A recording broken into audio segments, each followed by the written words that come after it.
Syria की सड़कों पर अब लोग कम, लाशें ज्यादा मिल रही हैं।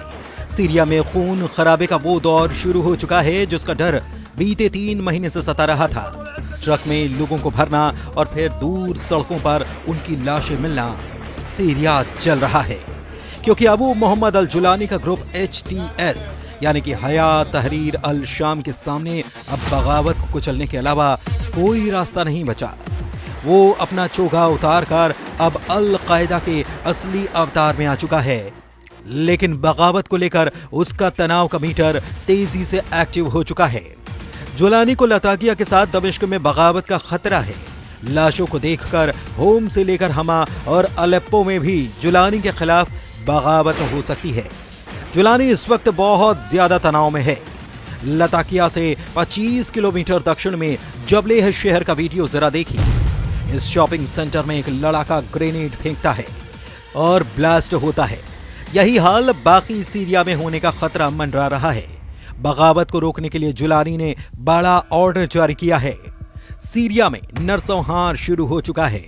जितना जुलानी हंस रहा है, सीरिया में उतनी लाशें गिर रही हैं। 24 घंटे के अंदर सीरिया में 1000 से ज्यादा लोगों को मौत के घाट उतार दिया गया है। इस वक्त सीरिया में टक्कर है बशर ब्रिगेड और जुलानी के जल्लादों के बीच, और इस टक्कर में सीरिया जल रहा है। सीरिया के लताकिया और टाटस बहुत ही खतरनाक गृह युद्ध तेज हो चुका है। सड़कों पर लाशें हैं। जुलानी की सेना ने बशर अल असद के समर्थकों को चुन चुन कर मारना शुरू कर दिया है। 24 घंटे के अंदर 1000 से ज्यादा लाशें बिछा दी गई। मौतों का यह आंकड़ा 2011 में सीरियाई गृह युद्ध के बाद सबसे ज्यादा है।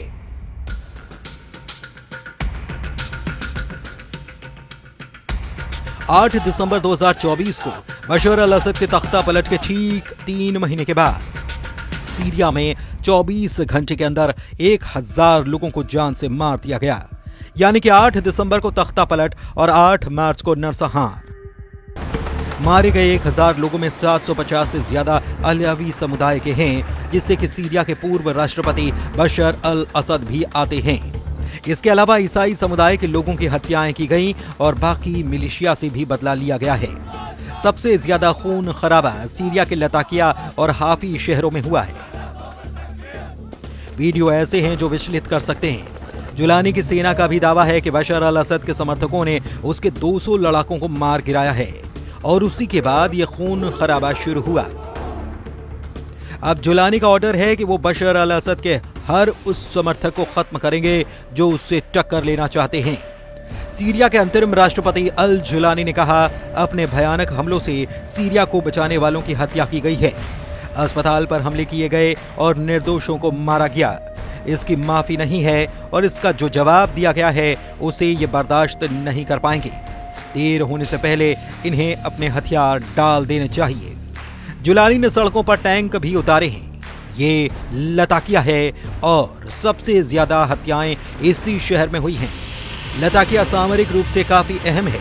भूमध्य सागर के किनारे ये शहर में बशर अल असद का सबसे मजबूत गढ़ माना गया है, लेकिन अब यहाँ पर जुलानी की हुकूमत है और उसे ही टक्कर देने की कोशिश की गई है। सीरिया में पिछले 24 घंटे में क्या हुआ और अगले 24 घंटे में क्या होने जा रहा है, डर और आशंकाओं के बीच पूरा अरब वर्ल्ड दहला हुआ है। जो बगावत जुलानी ने की, अब वैसी ही बगावत के खतरे को देखकर जुलानी का खौफ बुलंदी पर पहुंच गया है। जुलानी को डर है कि सीरिया पर उसके कब्जे को चुनौती देने वालों को अभी नहीं निपटाया गया तो नरसंहार की बुनियाद पर खड़ी की गई उसकी सत्ता डोलने लगेगी। सवाल है कि क्या बशर ब्रिगेड और जुलानी के जल्लादों के बीच जो लड़ाई शुरू हुई है उसका कंट्रोल रूस में है? क्या उसका कंट्रोल ईरान में है, तुर्की में है, या इजराइल के साथ अमेरिका अब सीरिया को कंट्रोल कर रहा है? पश्चिमी सीरिया में समुद्र से लगे इलाकों और शहरों में अलावी मुसलमानों की आबादी ज्यादा है। यही बशर अल असद का सबसे मजबूत गढ़ भी माना जाता है। यहीं से जुलानी को सबसे बड़ी बगावत का खतरा भी था और उसका डर सही साबित हुआ। सीरिया में इस वक्त जुलानी का कंट्रोल है और वो बड़ा बदला लेना चाहता है। यूएन महासचिव के प्रवक्ता ने इस सब को लेकर कहा है। महासचिव ने सीरिया में हुई लड़ाकों को लेकर वे भी काफी परेशान हैं। बहुत से लोगों की हत्या की गई।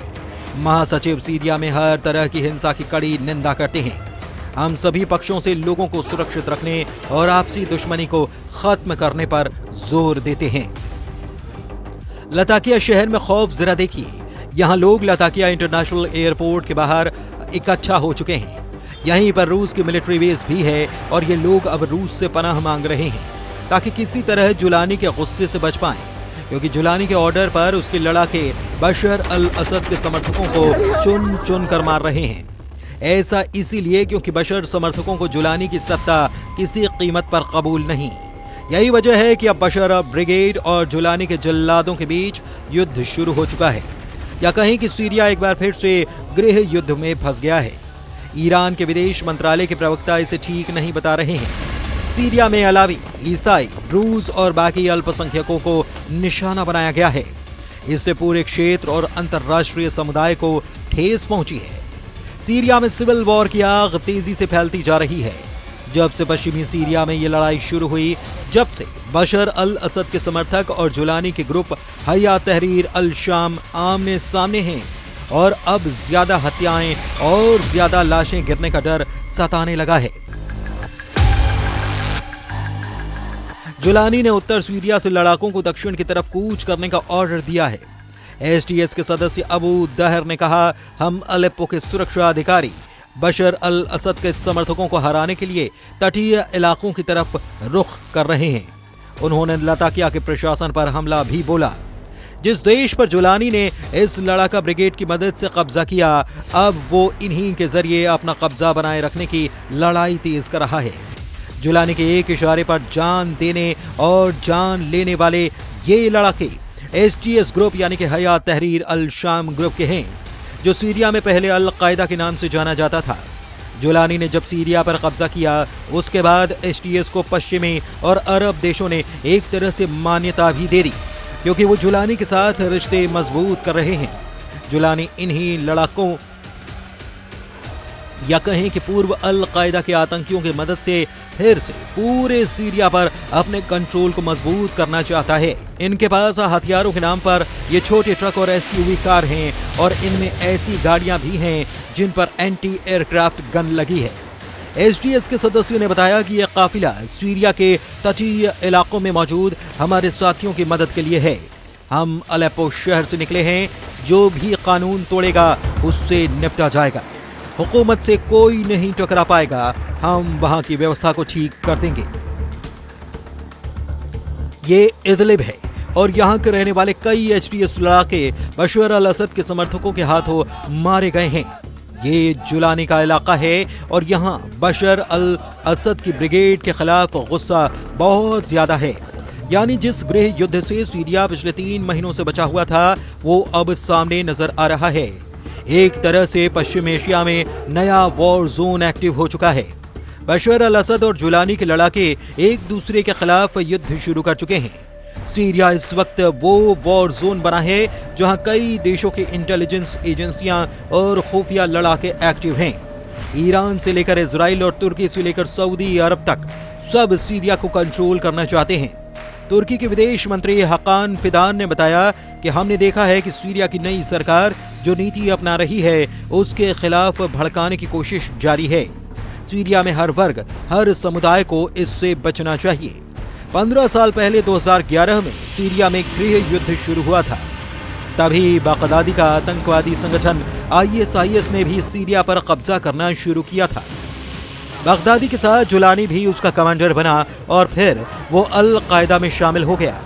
2016 में जब सीरिया का गृह युद्ध थमा, तब से जुलानी अपने संगठन HTS को मजबूत करने में लग गया। उसने अपने संगठन में अरब देशों से ही नहीं बल्कि तुर्की, चीन और मध्य एशिया से भी आतंकियों को शामिल किया। 2024 के आखिर में उसे तुर्की, इजराइल और अमेरिका से मदद मिली और फिर उसने 8 दिसंबर को बशर अल असद का तख्ता पलट कर दिया। नेतन्याहू भी कह चुके हैं कि सीरिया में असद सरकार को हटाना इजराइल का मास्टर स्ट्रोक है। इजराइल के प्रधानमंत्री बेन्यामिन नेतन्याहू का कहना है, हमने जो देखा वो एक चेन रिएक्शन की तरह हुआ। पहले हमास और फिर हिजबुल्लाह के नेतृत्व को खत्म किया गया। इससे ईरान को बड़ा झटका लगा। यही ट्रंप ने भी कहा कि जो कुछ हुआ है उसके पीछे इजराइल की कामयाबी है। वैसे HTS सिर्फ एक नया नाम है। इसके पहले इस आतंकी गुट को नुसरा फ्रंट और जबहात अल नुसरा के नाम से जाना जाता रहा है। आतंकवादी संगठन HTS का मौजूदा प्रमुख अबू मोहम्मद अल जुलानी ISIS और अल कायदा का कुख्यात आतंकी रहा है, लेकिन बाद में उसने HTS में शामिल होकर असद सरकार के खिलाफ लड़ाई शुरू कर दी। अगले 24 घंटे सीरिया के लिए काफी अहम हैं। जुलानी जो फैसला लेगा उसका असर सीरिया पर ही नहीं, तुर्की और इजराइल के साथ ईरान के बड़े फैसलों पर भी पड़ेगा। सीरिया के अंदर बड़ी तबाही का खतरा है। सड़कों पर लाशें और लोगों को मौत के घाट उतारने वाले वीडियो से दहशत बहुत ज्यादा फैलती जा रही है।